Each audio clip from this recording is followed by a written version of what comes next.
वाहिगुरू जी का खालसा वाहिगुरू जी की फतेह। अज मीरी पीरी दिवस है, 414वां मीरी पीरी दिवस है। सारिया संगतां नूं मीरी पीरी दिवस दियां लख लख वधाइयां होण। जदों भी कोई दिन दिहाड़ा हुंदा है, परपज ये हुंदा है कि असी उस दिन का जो इतिहास है, जो गुरु साहिबाना की जो वडमुली देन है पूरे संसार नूं, पूरी मनुखता नूं, उन्होंने असी आप भी याद करिए, होरनां नूं भी दसीए। और इन्हां जिहड़े विलखण सिद्धांत है, जिहड़ा वडमुला इतिहास है, उसनूं पूरी दुनिया दे विच जो गुरु ग्रंथ साहिब जी दे उपदेश है उन्हां नूं फैलाइए।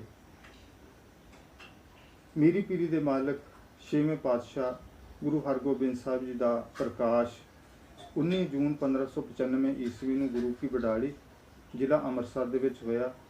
उन्होंने पिता जी का नाम गुरु अर्जन देव जी, माता जी का नाम माता गंगा जी, तो उन्होंने धर्म पत्नी बीबी नानकी जी।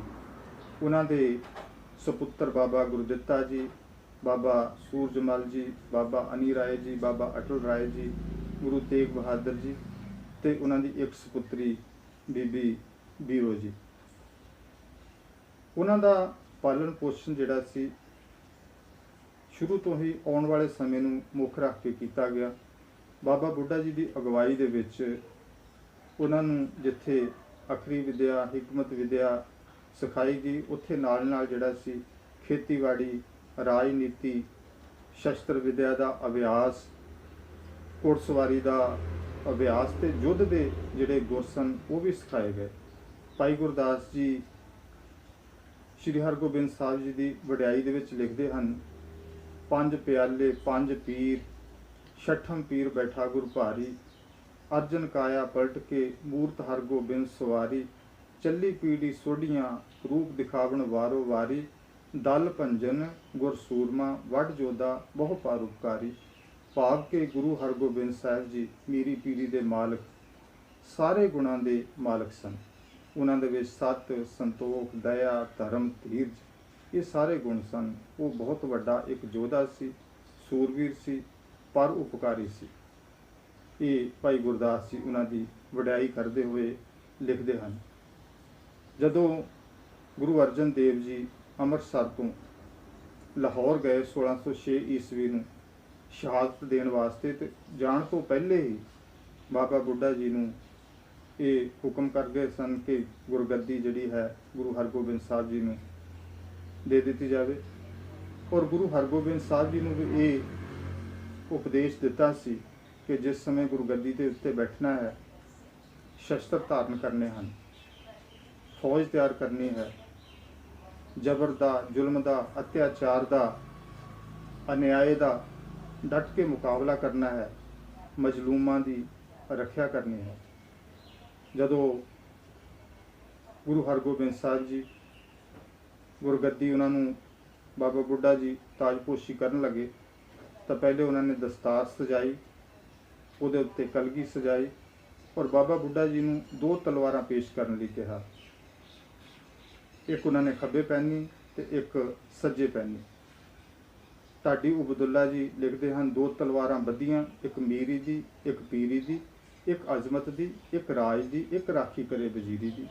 कि दोनों तलवारां का जिहड़ा सी वो मीनिंग समझाया कि एक जिहड़ी है वो धार्मिकता का प्रतीक है, मीरी जिहड़ी है वो राजसी बल का प्रतीक है, तो पीरी जिहड़ी है धार्मिक बल का प्रतीक है। गुरु हरगोबिंद साहिब जी ने उस तो बाद सारिया संगतां नूं ये संबोधन किया कि अज तो बाद जिहड़ा है गुरु घरां दे विच राज बल ते संत बल दोनों इकट्ठे काम करनगे। चंगा संत ही चंगा सिपाही हो सकता है और चंगा सिपाही ही एक चंगा जिहड़ा है संत हो सकता है। इस तो पहले किसी ने भी इकट्ठियां करन दा यतन नहीं सी कीता।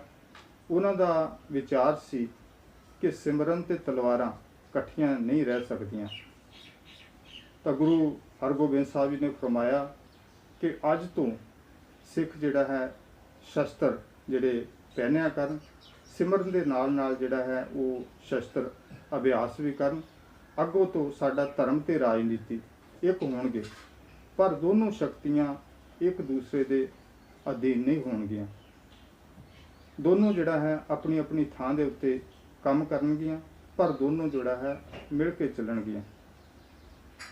ਉਹਨਾਂ ਨੇ ਜਿਹੜਾ ਸੀ ਇਹ ਦੁਨੀਆ ਨੂੰ ਇਸ ਤਰ੍ਹਾਂ ਉਹਨਾਂ ਨੇ ਇੱਕ ਨਵਾਂ ਜਿਹੜਾ ਸੀ ਸਿਧਾਂਤ ਦਿੱਤਾ ਕਿ ਧਰਮ ਤੇ ਰਾਜਨੀਤੀ ਦੋਨੋਂ ਜੋ ਹੈ ਮਿਲ ਕੇ ਚੱਲਣ।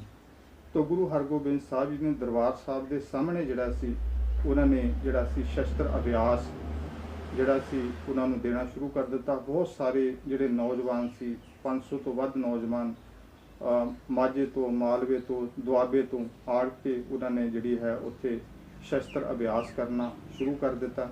तो बहुत वड्डी जिहड़ी सी एक गुरु हरगोबिंद साहब जी ने जिहड़ी सी अपनी जिहड़ी सी एक फौज तैयार की, उन्होंने अभ्यास जिहड़ा सी दिता, शस्त्र अभ्यास उन्होंने करवाया और संगतां नूं ये भी उपदेश दिता कि हुण जदों भी तुसी दरबार साहब आउंदे हो इत्थे शस्त्र भेंट करो, घोड़े भेंट करो और सारे आप लोग जो है वो शस्त्रधारी होवो। हुण असी जो जुल्म दा है उसका जिहड़ा है डट के मुकाबला करना है।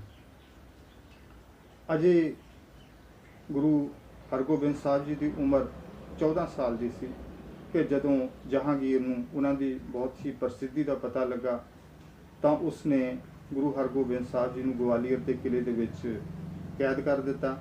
जदों उसनूं अपनी मौत जिहड़ी सी सामने दिखाई दिती आउंदी दिखाई दिती तो उसने गुरु हरगोबिंद साहब जी नूं रिहा करन दा जिहड़ा सी वो मन बना लिया।